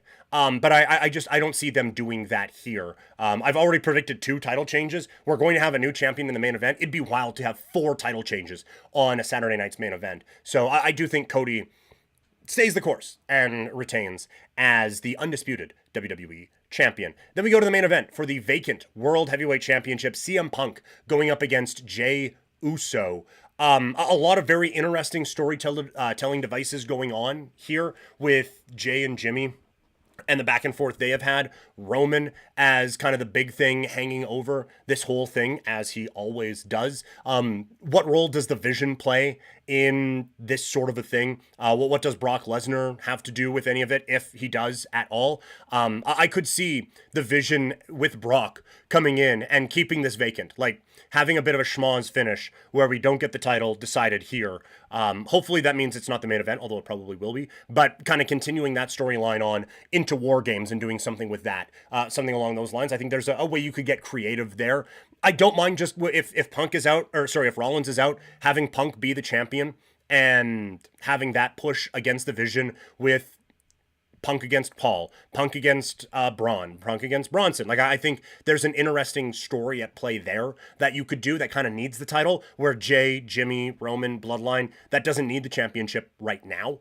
It would help kind of solidify Jay in this true heel role, but I think Punk being the guy on top and providing some calm waters there is probably the way they're going to go at this particular time, handling the Seth Rollins injury and creating a lot of fun stories with the Vision across the hall. But I could see a world where Vision gets involved, Brock gets involved, we get a no finish, and the title remains vacant going into Survivor Series, putting a different kind of a stake on a War Games matchup or something along those lines. So those are my picks for Saturday night's main event. What about you guys? What do you think will go down this Saturday with 4 championship matches on the card so far? Let me know in the comments section below. Also, we are 2 hours into the stream. If you're a wrestling fan and don't want to sit through 2 hours of sports talk to get to your wrestling podcast, Living Room Lariat. It is the wrestling podcast from Couch Potato Diary. Wrestling is still going to pop up on the main Couch Potato feed, but if you just want the wrestling, it will be there on Living Room Lariat with some bonus stuff still to come on that podcast. That's going to do it. We have gone for, like I said, we're 2 hours long into this stream. You guys have been great. Thank you so much for hanging out with me today on this Friday. Like I said, the schedule next week is going to be a little all over the place. If we get a Blue Jays win, it's going to be tough to keep me off of here to celebrate. So hopefully we get that tonight, but I'm not going to promise anything. So we'll see. Just keep it on my social media for when the next time we get to stream. Later, Toxic, thank you so much for hanging out today. It's been great having you back in the chats here the last little while. I really appreciate it. And yes, go Blue Jays. Can't wait to see what it goes. Look, we got to celebrate a little bit on here tonight, right? But if they win, we will see. But I will try to get as many streams in as I can. But next week is going to be a little bit tough with the 960 thing. Just, it happens right in the middle of the day. So it's tough to, like, before I can't really, after I can't really. So, you know. But either way, thank you guys for hanging out on this one today. Again, if you are watching this after the fact on YouTube, or if you're watching it now live on YouTube, hit that like button, hit the subscribe button, and the bell notification to let you know when we're going live here on Couch Potato. Also, I don't do this a lot or nearly as often as I maybe should, but at this exact moment in time on YouTube, we are at, let's see, we're at 494 subs. I think it would be great to celebrate a Blue Jays win with 500 subs on there. It opens up that way. I need more view time, which, you know, if you can help me out with that, too, that'd be great. But that 500 subs is the first step to kind of opening up a lot more opportunities on YouTube, and we're 6 away. We're so close. So if you guys could, if you haven't already, hit that subscribe button, and we could kind of push that across the goal there. I would really appreciate that. If you're watching this on Twitch, again, hit follow. If you have the means, hit subscribe. But again, just watching means the world to me. And we got 125 followers after today. So again, thank you guys so much for that over there on Twitch. In both spots, there's a tip jar. If you have the means and appreciate the analysis and the fun that we've had here, that would be greatly appreciated. But again, not expected. If you're listening in podcast form, we are available on Spotify, on Apple Podcasts, or wherever you get your pods. If you haven't already, make sure you subscribe to the podcast, leave a review. All that stuff really helps grow the show. You guys have been awesome. Thank you so much for hanging out today. Let's go Blue Jays, and we'll talk again very, very soon.